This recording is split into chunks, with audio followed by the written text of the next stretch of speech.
নমস্কাৰ, মোৰ নাম সমীৰ সিং। মই আজি দীৰ্ঘদিন ধৰি কৰ্কট আক্ৰান্ত হৈ আছোঁ আৰু মই সোণাপুৰ মহাবিদ্যালয় ছাত্ৰ একতা সভাৰ প্ৰাক্তন সাধাৰণ সম্পাদক, লগতে অখিল ভাৰতীয় বিদ্যাৰ্থী পৰিষদৰ সোণাপুৰ নগৰৰ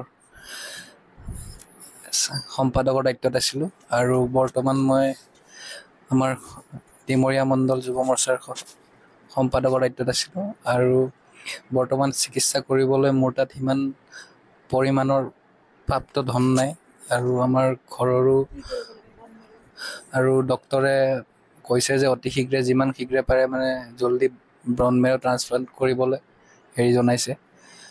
ঘৰৰ হেৰিটো ইমান ভাল নহয়।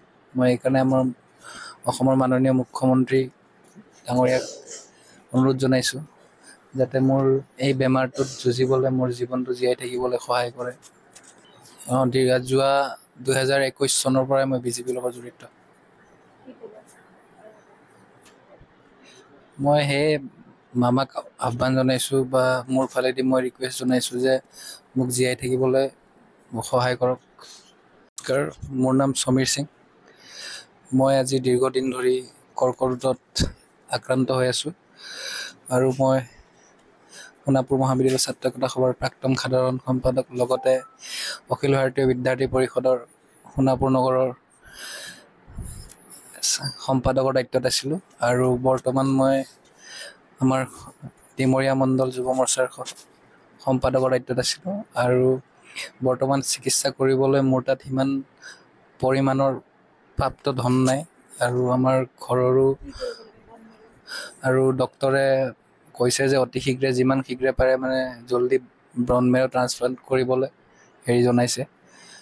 ঘৰৰ হেৰিটো ইমান ভাল নহয়। মই সেইকাৰণে আমাৰ অসমৰ মাননীয় মুখ্যমন্ত্ৰী ডাঙৰীয়াক অনুৰোধ জনাইছোঁ যাতে মোৰ এই বেমাৰটোত যুঁজিবলৈ, মোৰ জীৱনটো জীয়াই থাকিবলৈ সহায় কৰে।